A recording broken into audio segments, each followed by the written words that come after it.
A Child's Christmas in Wales by Dylan Thomas, 1914 to 1953. One Christmas was so much like another.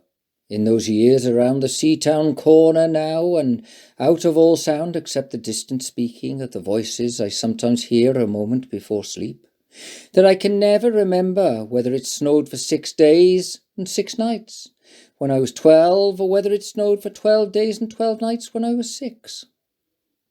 All the Christmases roll down towards the two-tongued sea like a cold and headlong moon bundling down the sky that was our street.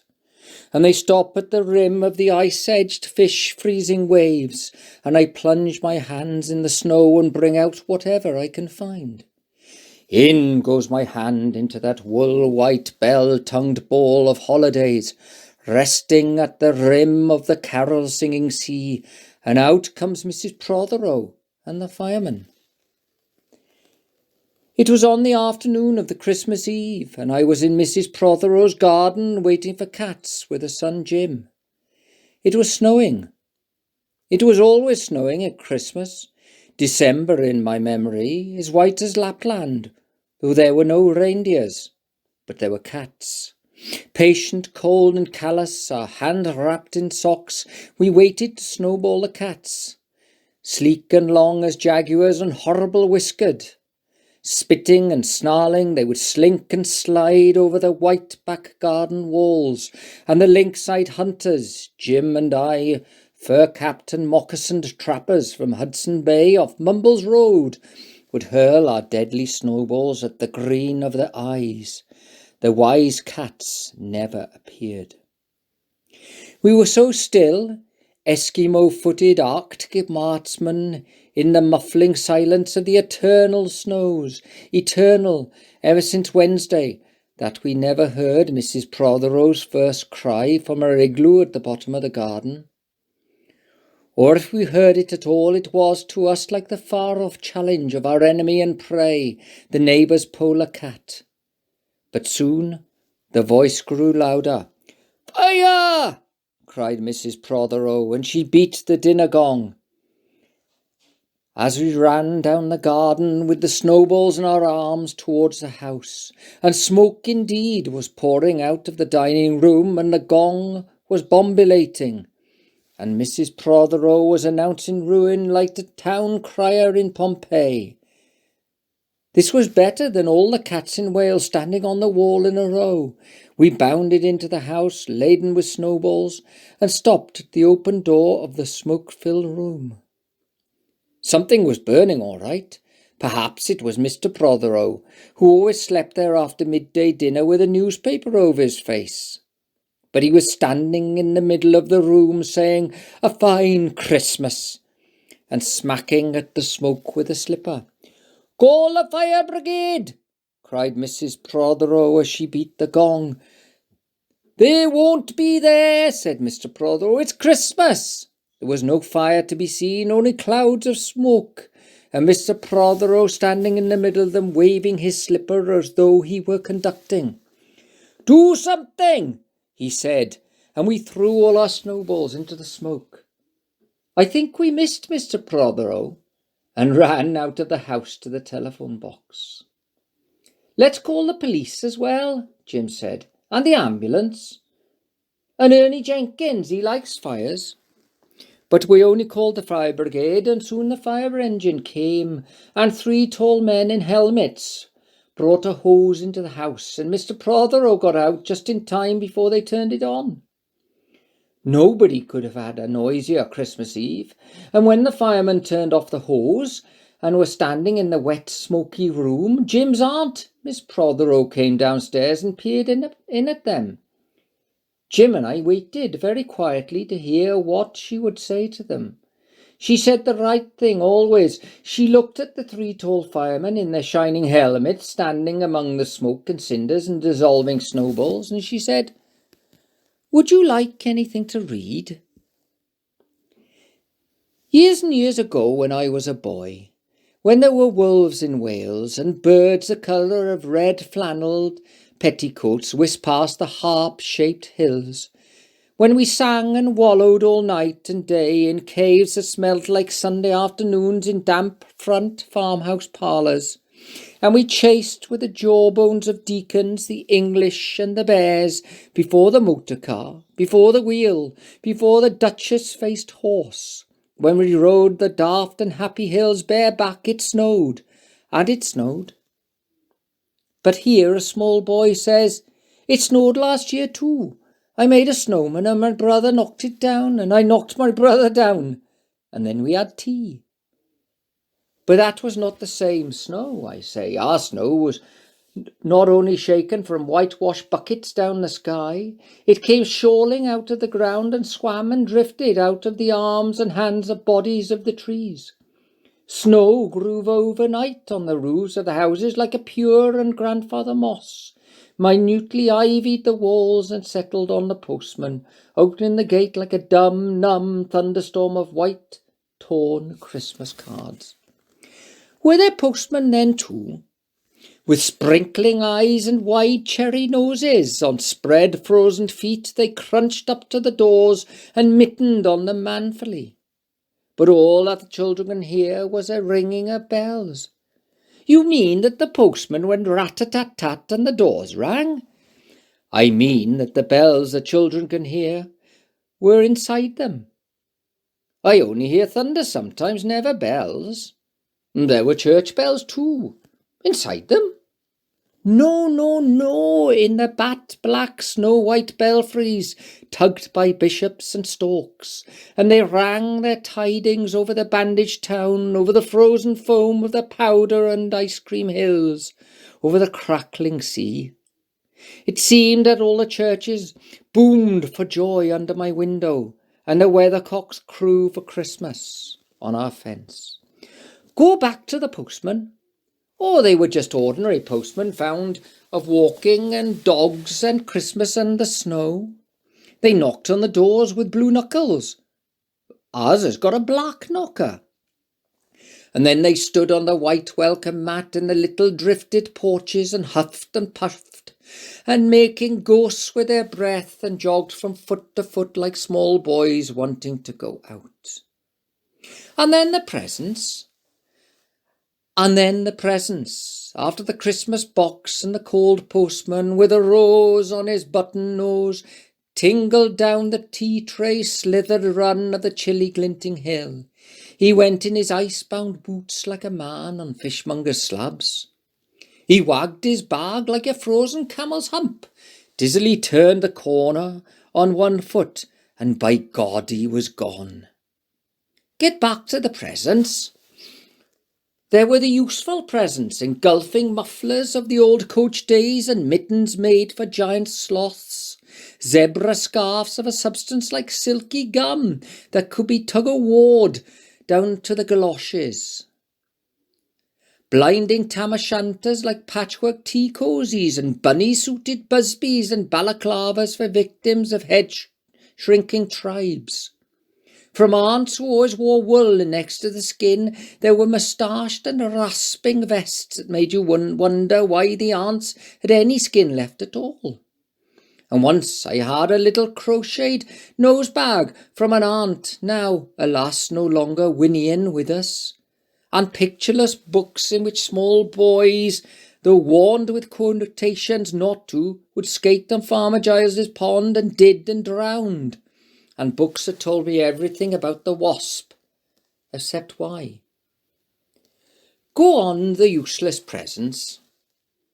Bags of moist and many-coloured jelly babies, and a folded flag, and a false nose, and a tram conductor's cap, and a machine that punched tickets and rang a bell. Never a catapult. Or once, by mistake, that no one could explain, a little hatchet, and a celluloid duck that made, when you pressed it, a most unduck-like sound, a mewing moo that an ambitious cat might make, who wished to be a cow, and a painting book in which I could make the grass, the trees, the sea, and the animals any colour I pleased, and still the dazzling sky blue sheep a-grazing in the red field under the rainbow-billed and pea-green birds. Hard-boileds, toffee, fudge and all sorts, crunches, cracknels, humbugs, glaciers, marzipan and butter Welsh for the Welsh. And troops and bright tin in soldiers who, if they could not fight, could always run. And snakes and families and happy ladders and easy hobby games for little engineers complete with instructions. Oh, easy for Leonardo, and a whistle to make the dogs bark to wake up the old man next door, to make him beat on the wall with a stick to shake our picture off the wall. And a packet of cigarettes. You put one in your mouth and you stood at the corner of the street and you waited for hours in vain for an old lady to scold you for smoking a cigarette. And then you, with a smirk, you ate it. And then it was breakfast under the balloons. Were there uncles like in our house? Oh, there are always uncles at Christmas, the same uncles. And on Christmas morning, with dog-disturbing whistle and sugar fags, I would scour the swatched town for the news of the little world and find always a dead bird by the post office or by the white deserted swings. Perhaps a robin, all but one of his fires out. Men and women wading or scooping back from chapel with taproom noses and wind-bust cheeks, all albinos, huddles their stiff black jarring feathers against the irreligious snow. Mistletoe hung from the gas brackets in all the front parlours. There was sherry and walnuts and bottled beer and crackers by the dessert spoons, and cats in their fur-abouts watched the fires. And the high-heaped fire spat, all ready for the chestnuts and the mulling pokers. Some few large men sat in the front parlours without their collars, uncles almost certainly, trying their new cigars, holding them out judiciously at arm's length, returning them to their mouths coughing, then holding them out again as though waiting for the explosion. And some few small aunts, not wanted in the kitchen, nor anywhere else for that matter, sat on the very edge of their chairs, poised and brittle, afraid to break, like faded cups and saucers. Not many those mornings trod the piling streets. An old man always, fawn-bowlered, yellow-gloved, and at this time of year, with spats of snow, would take his constitutional to the white bowling green and back, as he would take it wet or fire on Christmas Day or Doomsday. Sometimes two hale young men, with big pipes blazing, no overcoats and wind-blown scarves, would trudge unspeaking down to the forlorn sea, to work up an appetite, to blow away the fumes, who knows, to walk into the waves until nothing of them was left but the 2 furlong smoke clouds of their inextinguishable briars. Then I would be slapdashing home, the gravy smell of the dinners of others, the bird smell, the brandy, the pudding and mince coiling up to my nostrils, when out of a snow-clogged side lane would come a boy the spit of myself, with a pink-tipped cigarette and a violet past of a black eye, cocky as a bullfinch, leering all to himself. I hated him on sight and sound, and would be about to put my dog whistle to my lips and blow him off the face of Christmas, when suddenly he, with a violet wink, put his whistle to his lips and blew so stridently, so high, so exquisitely loud, that gobbling faces, their cheeks bulged with goose, would press against their tinselled windows the whole length of the white echoing street. For dinner we had turkey and blazing pudding, and after dinner the uncles sat in front of the fire, loosened old buttons, put their large moist hands over their watch chains, groaned a little and slept. Mothers, aunts and sisters scuttled to and fro, bearing tureens. Auntie Bessie, who had already been frightened twice by a clockwork mouse, whimpered at the sideboard and had some elderberry wine. The dog was sick. Auntie Dozy had to have 3 aspirins, but Auntie Hannah, who liked port, stood in the middle of the snowbound backyard, singing like a big-bosomed thrush. I would blow up balloons to see how big they would blow up, too, and when they burst, which they all did, the uncles jumped and rumbled. In the rich and heavy afternoon, the uncles breathing like dolphins and the snow descending, I would sit among festoons of Chinese lanterns and nibble dates and try to make a model man of war. following the instructions for little engineers, and produce what might be mistaken for a sea-going tramcar. Or I would go out, my bright new boots squeaking, into the white world, onto the seaward hill, to call on Jim and Dan and Jack, and to pad through the still streets, leaving huge footprints on the hidden pavements. I bet people will think there's been hippos. What would you do if you saw a hippo coming down our street? I'd go like this, bang! I'd throw him over the railings and roll him down the hill, and then I'd tickle him under the ear, and he'd wag his tail. What would you do if you saw 2 hippos? Iron-flanked and bellowing he-hippos clanked and battered through the scudding snow towards us as we passed Mr. Daniel's house. Let's post Mr. Daniel a snowball through his letterbox. Let's write things in the snow. Let's write, Mr. Daniel looks like a spaniel, all over his lawn. Or we walked on to the white shore. Can the fishes see it snowing? The silent one-clouded heavens drifted onto the sea. Now we were snow-blind travellers lost on the north hills, and vast, dew-lapped dogs with flasks around their neck ambled and shambled up to us, baying, Excelsior!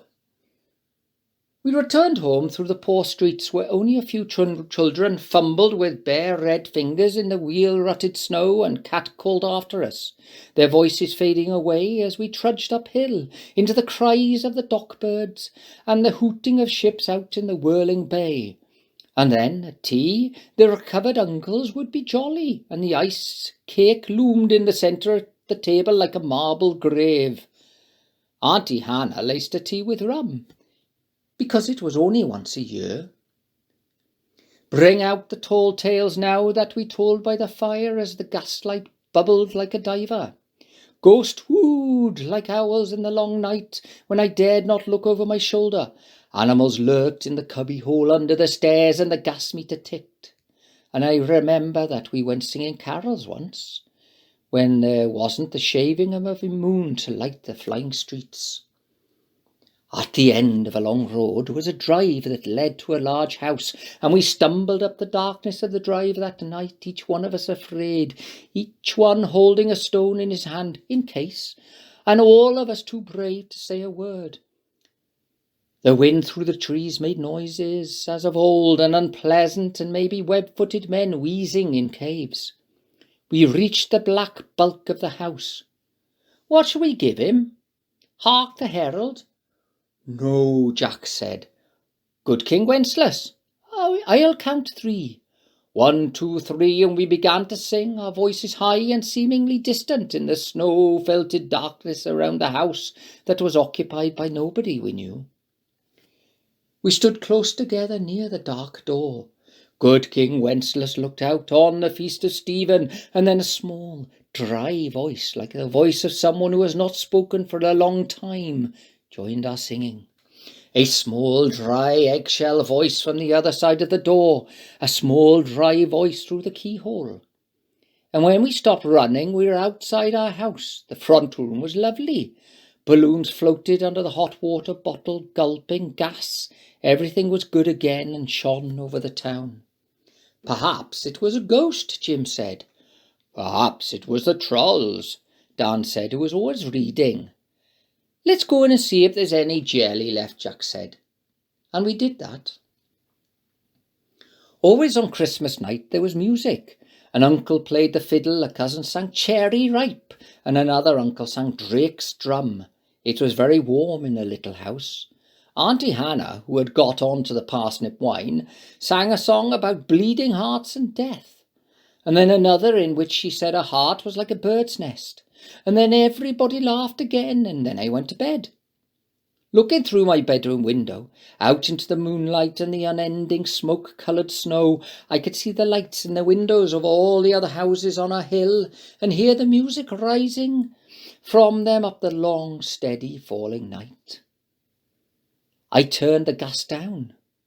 I got into bed. I said some words to the close and holy darkness. And then I slept.